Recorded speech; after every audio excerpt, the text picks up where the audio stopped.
رحمان منزل میں ایک رونق لگی ہوئی تھی۔ ماریہ رابعہ اپنے بچوں سمیت آئی ہوئی تھی۔ سعد ابھی ہسپتال سے آیا تھا تو ان کے پاس ہی بیٹھ گیا۔ بیٹا اب تو کچھ تم بھی چھٹی لے لو، میرے خیال میں تمہاری شادی کی ابھی اس ساتھ ہی تیاری ہو جانی چاہیے۔ ماجد نے بتایا ہے کہ ہماری بہو راحہ آ رہی ہے، میرے خیال میں باس زبغہ کے ساتھ تمہاری بھی شادی رکھی گئی۔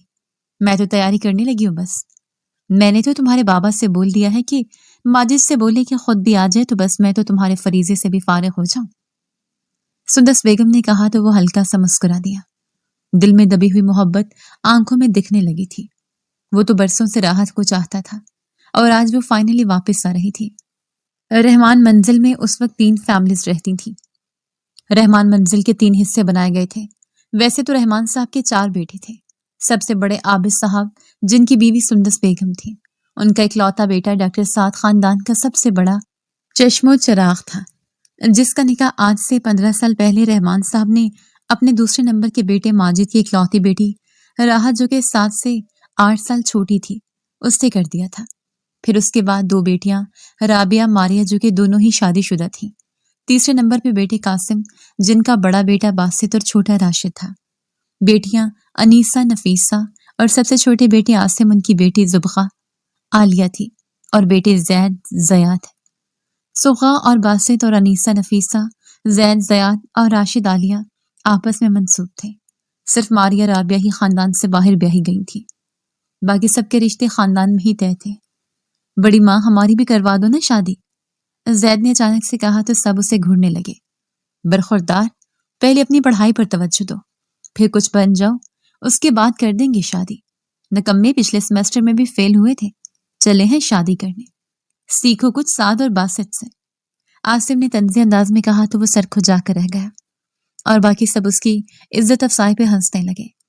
چلیں آپ لوگ جو کرنا چاہتے ہیں کیجیے، میں کچھ دیر آرام کرنا چاہتا ہوں، سعد نے کہا اور اٹھ کر اپنے کمرے کی جانب بڑھ گیا۔ کمرے میں آ کر اس نے سائڈ ٹیبل پر پڑی ہوئی اپنے نکاح کی فوٹو دیکھی جب وہ 18 سال کا تھا اور انتہائی غصے میں کھڑا تھا، اور اس کے ساتھ 10 سالہ راحہ تھی جو کہ مسکرا رہی تھی، کیونکہ 10 سال کی عمر میں راحہ کو یہ نہیں پتا تھا کہ یہ شادی زندگی بھر کا رشتہ ہے، مگر وہ جانتا تھا اور وہ غصہ بھی تھا کیونکہ اس کا بھی شادی کرنے کا کوئی ارادہ نہیں تھا، مگر سب نے اسے منا کر ہی دم لیا تھا۔ پھر ماجد اور رمشا نکاح ہوتے ہی کچھ عرصہ وہاں پر پاکستان رہے کیونکہ رحمان صاحب کی طبیعت کافی زیادہ خراب تھی۔ پھر ان کی وفات ہوئی تو وہ دوبارہ واپس لندن چلے گئے کیونکہ رمشا یہاں پر رہنا ہی نہیں چاہتی تھی۔ وہ شروع سے جوائنٹ فیملی کے خلاف تھی اور شادی کے شروع میں ہی خوش قسمتی سے ماجد کی جاب لندن کی کمپنی میں لگ گئی تو وہ وہاں چلا گیا، اور اب جب وہ یہاں پر آئے تو رحمان صاحب نے آپ سے رشتوں کو مضبوط کرنے کے لیے ان کی بیٹی کا رشتہ اپنے لاڈلے پوتے سے طے کر دیا اور پھر مرنے سے قبل نکاح بھی کر دیا، اور 13 سال گزر چکے تھے مگر وہ لوگ واپس نہیں آئے۔ اب تو راحہ 25 سال کی ہو چکی تھی اور وہ خود 32 سال کا تھا، اور ایک سرکاری ہسپتال میں وہ ڈاکٹر کے فرائض نبھا رہا تھا۔ اس نے تصویر کو دیکھتے ہوئے مسکراتے ہوئے راحہ کو تصور کیا۔ تم کیسے دکھتی ہوگی اب؟ میں تمہیں دیکھنے کے لیے بہت بےتاب ہوں۔ وہ تصویر پر ہاتھ پھیرتے ہوئے دل ہی دل میں اس سے مخاطب ہوا۔ موبائل کے بیل بجنے پر وہ چونک کر موبائل کی جانب متوجہ ہوا تو ڈاکٹر ہارون کی کال تھی۔ ڈاکٹر سعد، ہم ایک سیمینار کے سلسلے میں شہر سے باہر جانا ہے کل، تیار رہیے گا، ڈاکٹر ہارون نے کہا تو اس نے ہاں میں جواب دیتے ہوئے کال کاٹ دی۔ اگلے دن صبح صبح کو لاہور سے کراچی کے لیے نکل گیا۔ لندن کی سرد شام میں راحہ تارکول کی سڑک پہ اپنی سائیکل چلاتی گھر کی طرف جا رہی تھی۔ اس کی یہ ہمیشہ سے عادت رہی تھی کہ وہ جہاں بھی جاتی تھی سائیکل پہ جاتی تھی، کیونکہ اس کے نزدیک سائیکلنگ ایک بہترین ایکسرسائز ہے جو کہ آپ کو ایکٹیو رکھتی ہے۔ وہ ایک فزیوتھراپسٹ تھی تو ان چیزوں کا بہت خیال رکھتی تھی۔ وہ گھر پہنچی تو رمشا بیگم لیونگ روم میں بیٹھی میگزین پڑھ رہی تھی۔ ہائے مام، ڈیڈ نہیں آئے؟ وہ رمشا بیگم کے سامنے بیٹھتے ہوئے بولی۔ ہاں بس آتے ہی ہوں گے، تم فریش ہو جاؤ، میں کھانا لگواتی ہوں، رمشا بیگم کہہ کر اپنی ہیلپر جولیا کو آواز دینے لگی۔ اب تمہاری ہاؤس جاب ختم ہو چکی ہے، کسی ہسپتال کے لیے اپلائی کر لو۔ کھانے کی ٹیبل پر اچانک سے رمشا بیگم نے کہا، میرے خیال میں تمہیں پاکستان جا کر ہی اپلائی کرنا چاہیے کیونکہ اب تمہاری رخصتی ہو جانی چاہیے۔ آج مجھے بھائی جان کا فون آیا تھا۔ ماجد صاحب نے اچانک سے بات چھیڑی تو اس سے نوالا اپنے حلق میں اٹکتا محسوس ہوا۔ اس نے رمشا بیگم کی طرف دیکھا جو کہ